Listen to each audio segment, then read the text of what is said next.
Yo soy la profesora Griselda Ojeda. Estamos reunidos nuevamente para continuar con el desarrollo del módulo Introducción a la Docencia Universitaria. Esta vez vamos a estar desarrollando la unidad 3 que habla del derecho a la educación. Antes que nada quisiera extender la cordial bienvenida a todos los compañeros que están integrándose a partir de esta clase. Bueno, sean todos bienvenidos y el éxito correspondiente para este inicio y para la culminación exitosa del programa de especialización en docencia universitaria. Bueno, antes de iniciar con el desarrollo específico de la unidad 3, me gustaría hacer un recuento de lo que estuvimos abordando en la clase pasada cuando estuvimos hablando acerca de las universidades, ¿verdad? Estuvimos hablando, por ejemplo, de la importancia de la visión y la misión en una institución educativa y más todavía en una universidad o en una institución de educación superior donde se requiere reencauzar muchas veces o encauzar los pasos para poder lograr a una meta, a un fin que en este caso sería la formación integral y con esto lograr una educación de calidad. Estuvimos también diciendo en la clase anterior lo importante que es que se note esa vinculación entre universidad y sociedad. Sabemos hoy día que gracias al esfuerzo y al trabajo de la Agencia Nacional de Evaluación y Acreditación de Educación Superior, que es la ANEAES, se están haciendo todo el trabajo pertinente para lograr una educación de calidad, ¿verdad? Entonces, esa educación de calidad tiene que verse reflejada en la sociedad a través de los buenos servicios y a través de los servicios de calidad que ofrecen los egresados universitarios. Y a eso es lo que apuntamos hoy día en nuestras universidades, que haya equidad, que haya eficiencia y que haya calidad. Recordemos también, y estuvimos hablando en la clase anterior y seguramente que vamos a estar mencionando a lo largo del desarrollo de este módulo, que al hablar de educación de calidad hablamos también necesariamente de una formación integral. Y al hablar de formación integral hablamos de conceptos, de lo importante que es adquirir conocimientos, adquirir conceptos. Pero aparte de adquirir conocimientos y conceptos, es necesario saber aplicar estos conocimientos a nuevas situaciones o a situaciones que se presentan en la vida real. Y eso implica un hacer, ¿verdad? El hacer implica una actitud. Y esa actitud que se desea es un poco dentro del marco de la ética, ¿verdad? Entonces, los conocimientos que se adquieren tienen que llevarlo a la práctica. Lo que hacen tienen que hacerlo bien y dentro del marco de la ética. Y a eso le llamamos educación integral. Muy bien. Entonces, entre otras cosas, estuvimos hablando de eso en la clase anterior. Cuando hablamos de el derecho a la educación, esta vez vamos a estar abordando un poco la educación desde tres vertientes, desde tres puntos de vista, pero que a la larga, y se van a dar cuenta, se interrelacionan los tres términos, ¿verdad? O existe una estrecha relación entre lo que es la educación como derecho, la educación como un bien público y la educación como factor de desarrollo. También vamos a estar viendo esto justamente, el derecho a la educación a la luz de la legislación vigente en el Paraguay.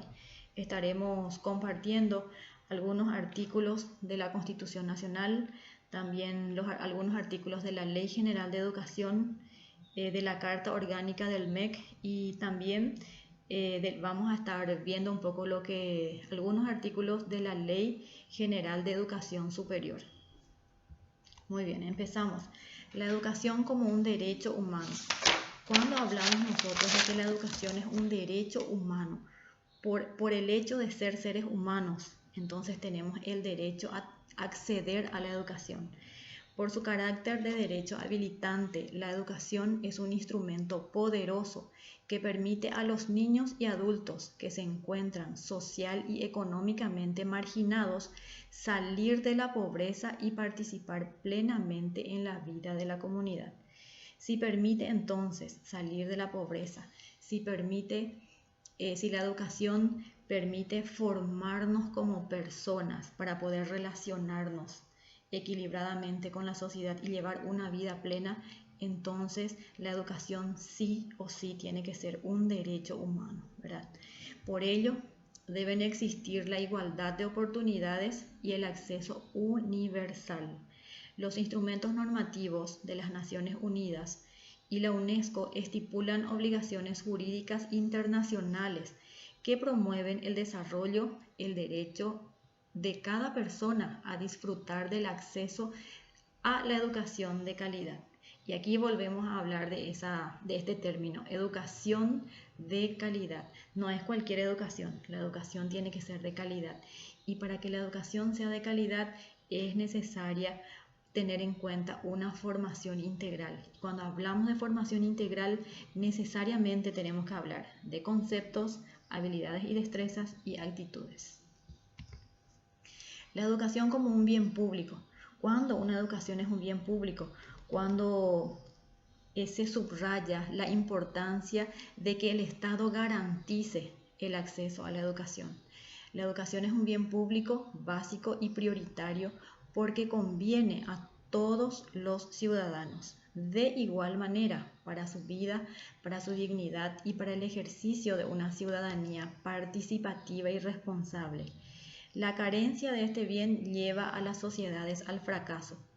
Cuando un bien público existe de igual manera para todos, en calidad y oportunidad, se posibilita la equidad, la justicia y la solidaridad, lo que contribuye a fortalecer la convivencia y el pacto social.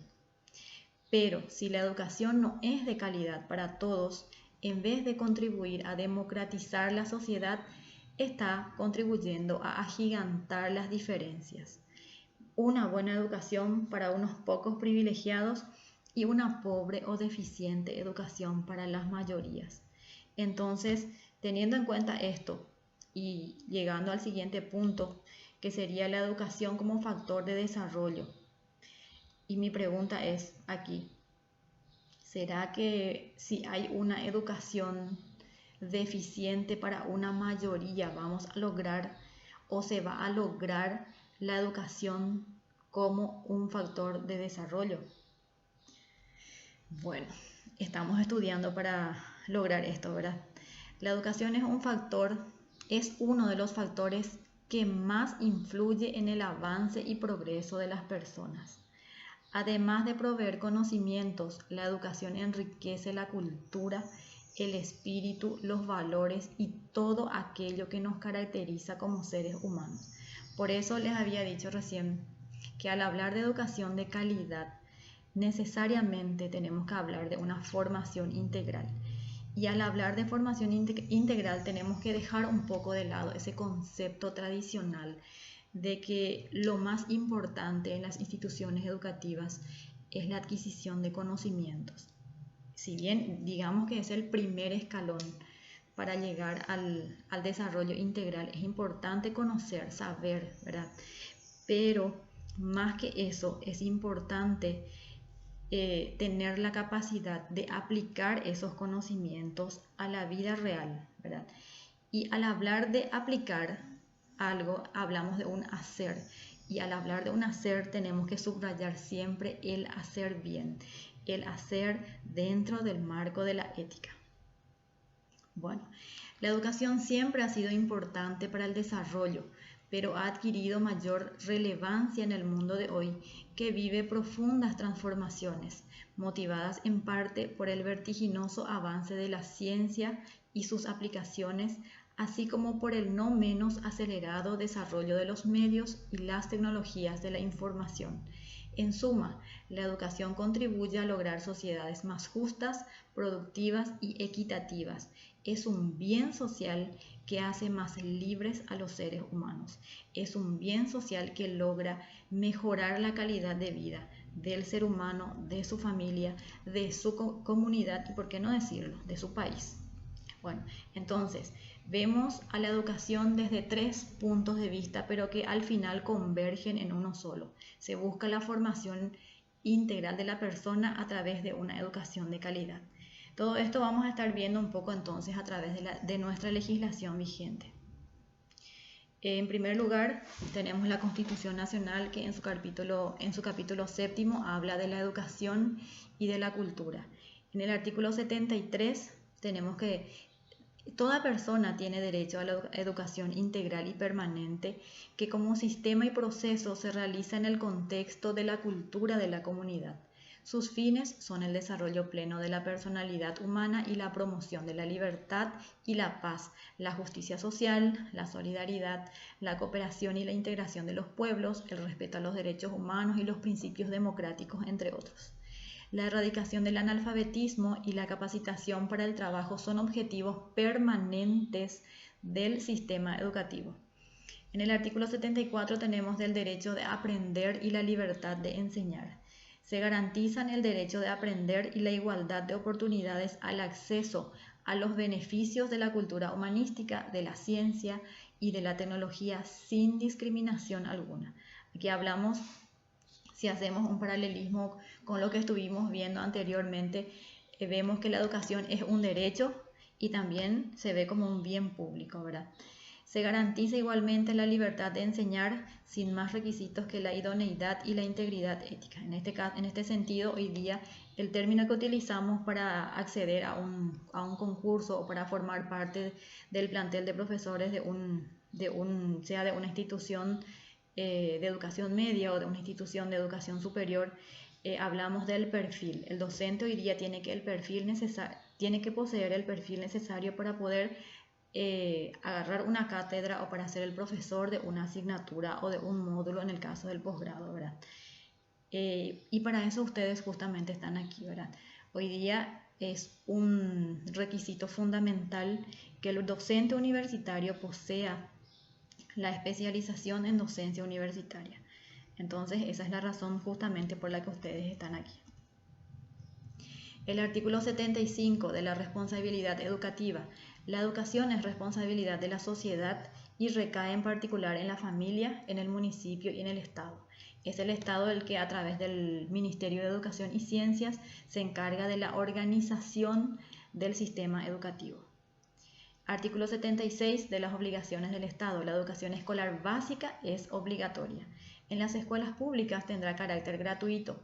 El Estado fomentará la enseñanza media, técnica, agropecuaria, industrial y la superior o universitaria, así como la investigación científica y tecnológica. La organización del sistema educativo es responsabilidad esencial del Estado, como dijimos recién, y de esto se encarga el Ministerio de Educación y Ciencias. En el artículo 77 de la enseñanza en la lengua materna. La enseñanza en los comienzos del proceso escolar se realizará en la lengua oficial materna del educando. Quiero decirles que en los primeros tiempos, en las primeras semanas del primer grado, en todas las instituciones del Paraguay, se lleva a cabo lo que nosotros llamamos un test lingüístico. Este test lingüístico arroja como resultado cuál es la lengua materna de los estudiantes. Si su lengua materna es el guaraní, entonces se inicia ese proceso de lectoescritura en guaraní. Si su lengua materna es el castellano, entonces se inicia el proceso de lectoescritura en castellano.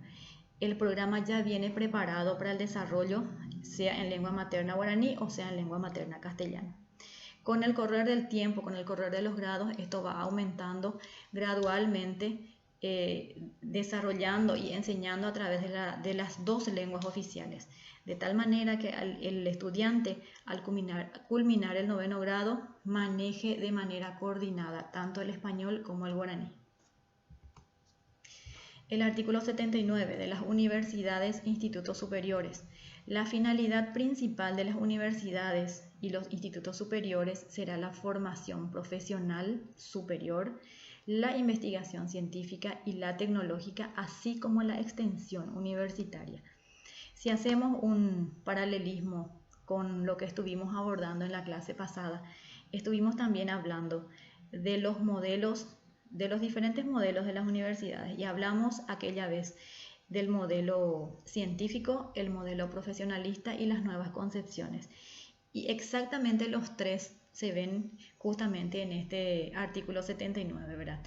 Dice que la finalidad principal de las universidades será, en primer lugar, la formación profesional superior, que se ajusta que se ajusta exactamente al modelo francés, que hablaba de formar profesionales para lograr el desarrollo económico del país. Después dice la investigación científica y tecnológica, que se ajusta al modelo alemán, que decía que el fin de la universidad era justamente generar conocimientos traducidos en avances tecnológicos. Y también aquí habla de la extensión universitaria. Al hablar de extensión universitaria estamos hablando de esa vinculación que queremos con la sociedad.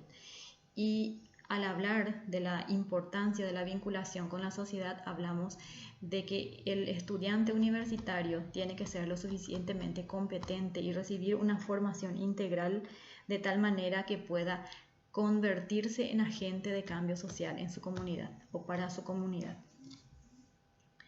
Bueno, pasamos a la Ley General de Educación, que es la ley número 1264 del año 1998, que en su artículo primero dice que todo habitante de la República tiene derecho a una educación integral y permanente, que como sistema y proceso se realizará en el contexto de la cultura de la comunidad. Y esto es exactamente lo que ya estuvimos viendo en las láminas anteriores del artículo 73 de la Constitución Nacional.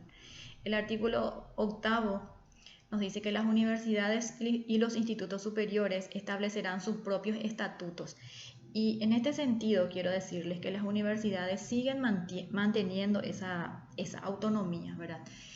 Establecen sus propios estatutos y formas de gobierno, elaboran sus planes y programas de acuerdo con la política educativa. Será obligatoria la coordinación de los planes y programas de estudios de las universidades e institutos superiores en el marco de un único sistema educativo nacional de carácter público. En este sentido es el CONES el órgano encargado de facilitar, vamos a decirle, los requerimientos, los criterios o los indicadores que deben poseer los diferentes programas, y en las universidades se hace el ensamblaje, se envía al CONES, que es el Consejo Nacional de Educación Superior, es el que aprueba y el que habilita ciertas carreras o ciertos programas si es necesario o si lo pide así una universidad. Artículo 47. La educación superior se ordenará por la Ley de Educación Superior, que vamos a estar viendo también a continuación, y se desarrollará a través de universidades, institutos superiores y otras instituciones de formación profesional de tercer nivel. Artículo 53. Las universidades públicas y privadas, así como las instituciones superiores de enseñanza, son parte del Sistema Nacional de Educación. Su funcionamiento se adecuará a lo dispuesto por la legislación vigente. Artículo 74. La educación de posgrado estará bajo la responsabilidad de las universidades o institutos superiores, siendo requisito para quienes se inscriban el haber terminado la etapa de grado o acreditar conocimiento y experiencia suficiente para cursar el mismo. Pasamos a la Ley 5.749 del año 2016, que es la Carta Orgánica del MEC. En su artículo primero dice: la presente ley tiene por objeto establecer la estructura orgánica, las funciones y los órganos que conforman el Ministerio de Educación y Cultura, que a partir de la promulgación de la presente ley pasará a denominarse Ministerio de Educación y Ciencias. Entonces, para quienes todavía siguen utilizando el término Ministerio de Educación y Cultura, desde el 2016, hace 4 años ya, pasó a denominarse Ministerio de Educación y Ciencias. En el artículo 4 habla de la educación básica. En concordancia con lo dispuesto en la Ley General de Educación, se entenderá por educación básica aquella que todas las personas precisan para su realización y desarrollo personal, así como para el ejercicio de una ciudadanía activa, su inclusión social, el pleno empleo y la capacidad de seguir aprendiendo durante toda su vida.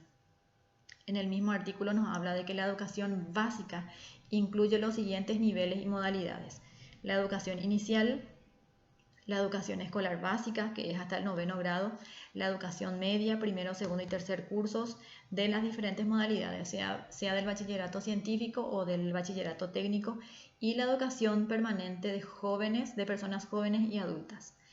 Ahora bien, la educación formal se estructura en 3 niveles. El primer nivel comprenderá la educación inicial, el primer y segundo ciclos de la educación escolar básica. Entonces, el primer nivel es desde el maternal hasta el 6º grado. El segundo nivel comprenderá el tercer ciclo de la educación escolar básica y la educación media. Aquí sería desde el séptimo grado hasta el tercer curso de la educación media. Y el tercer nivel comprenderá la educación superior y todas las universidades. Artículo 75. Dirección General de Universidades, Institutos Superiores e Institutos Técnicos Superiores. Es el órgano responsable de establecer el vínculo institucional entre el Ministerio de Educación y Ciencias, las universidades, institutos superiores y técnicos superiores. Tiene a su cargo diseñar y ejecutar las políticas en las instituciones de formación profesional del tercer nivel. Asimismo, supervisa la gestión y la calidad de los institutos técnicos superiores. En su artículo 76 tenemos algunas funciones de esta dirección general.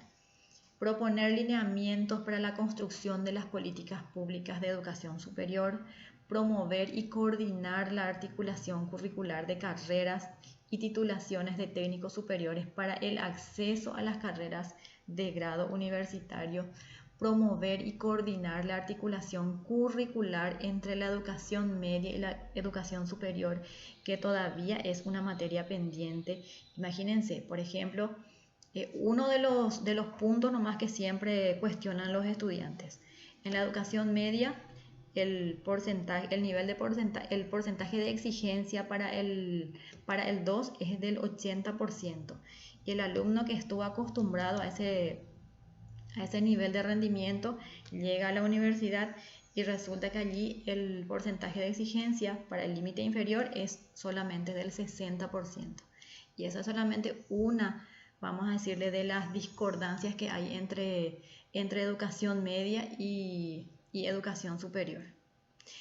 También participar en la elaboración de las políticas dictadas por el Consejo Nacional de Educación Superior para el Desarrollo y Funcionamiento del Sector, dictaminar en materias referentes al registro de títulos expedidos, proponer la creación de las dependencias necesarias para cumplir con sus objetivos, debiendo al menos cubrir las siguientes áreas: universidades, institutos superiores y por otro lado los institutos técnicos superiores. Pasamos a la siguiente ley, que es la ley 4995 del año 2013, que es la Ley de Educación Superior. En su artículo 1 dice: el objeto de la presente ley es regular la educación superior como parte del sistema educativo nacional, definir los tipos de instituciones que lo integran, establecer sus normativas y los mecanismos que aseguren la calidad y la pertinencia de los servicios que prestan las instituciones que lo conforman, incluyendo la investigación. En el artículo 2, la educación superior es la que se desarrolla en el tercer nivel del sistema educativo nacional. Ya estuvimos viendo justamente en la Carta Orgánica del MEC, con posterioridad a la educación media. Algunos objetivos de la educación superior: formar profesionales y líderes competentes con pensamiento creativo y crítico, con ética y conciencia social. Ofrecer una formación científica, humanística y tecnológica del más alto nivel académico. Investigar y capacitar para la investigación y el pensamiento teórico de los estudiantes. Extender los conocimientos, servicios y cultura a la sociedad. Son esos entonces algunos objetivos. En el artículo 7, el Consejo Nacional de Educación Superior es el órgano responsable de coordinar las políticas y programas para la educación superior. Entonces aquí aparece el CONES. El CONES, o Consejo Nacional de Educación Superior, entonces es el encargado de establecer las políticas y programas para la educación superior. Es quien establece los criterios y los indicadores para la elaboración de programas, por ejemplo, ¿verdad? Y es el encargado de realizar o de llevar a cabo la habilitación, sea de una carrera o de un programa, sin que antes el CONES no dé el dictamen de habilitado. En ninguna universidad se puede hacer, por ejemplo, la promoción de una carrera X o de un programa X, hasta que el Consejo Nacional de Educación Superior dé el dictamen desfavorable para la habilitación de una carrera o de un programa. Entonces no se puede empezar ni siquiera a hacer la propaganda para una carrera, ¿verdad? O para un programa, mucho menos iniciar el desarrollo de un programa. El artículo 61, este artículo quise compartir con ustedes en vista a que normalmente caemos en el error de utilizar mal las expresiones. La educación superior se desarrollará cursos, carreras y programas. Los cursos son los cursos de pregrado, como por ejemplo el curso de formación docente, cursos de corte y confección, cursos de peluquería, etc. Las carreras son ya las carreras de grado, la carrera de Derecho, la carrera de Contador Público Nacional, la carrera de Administración de Empresas, entre otros. Y los programas ya son aquellos de los que se desarrollan después de un título de grado, por eso dicen de posgrado, ¿verdad? Entonces ustedes están desarrollando un programa que es el programa de especialización en docencia universitaria. De hoy en más ya no van a decir estoy en mi curso de didáctica, no es un curso de didáctica, es el programa de especialización en docencia universitaria. Muy bien, el artículo 82 nos habla de que la agencia, aquí justamente aparece otro órgano importante que apareció después de la elaboración de esta ley, la Agencia Nacional de Evaluación y Acreditación de la Educación Superior, que es la ANEAES, es el organismo técnico encargado de evaluar y acreditar la calidad académica de los institutos de educación superior. Ustedes saben que hoy día ni siquiera las becas salen ya para los alumnos que están cursando o que están en una carrera que no está acreditada. Entonces ese es hoy día un requisito fundamental, que la carrera esté acreditada para acceder a las becas a nivel nacional, ¿verdad? En el caso nuestro, en esta universidad católica, nosotros tenemos la acreditación de 3 carreras. La acreditación de la carrera de Contador Público Nacional, la de Derecho y la de Licenciatura en Administración de Empresas. Bueno, y a modo de conclusión, lo que les voy a pedir como trabajo para esta unidad es, luego de leer la legislación que regula la educación paraguaya, elabora un resumen en formato PowerPoint de no más de 5 láminas, de no más de 5 diapositivas, del por qué la educación es un derecho, un bien público y un factor de desarrollo. El trabajo va a valer 5 puntos, no tiene fecha de tope de entrega. Bueno, en realidad voy a esperar hasta la fecha de nuestro último encuentro, que sería el 2 de noviembre. Y tienen ustedes a continuación la rúbrica a través de la cual será evaluada el trabajo. Bueno, muchas gracias otra vez por acompañarme ahora y les deseo éxitos como siempre y manos a la obra en el trabajo. Buenas noches para todos.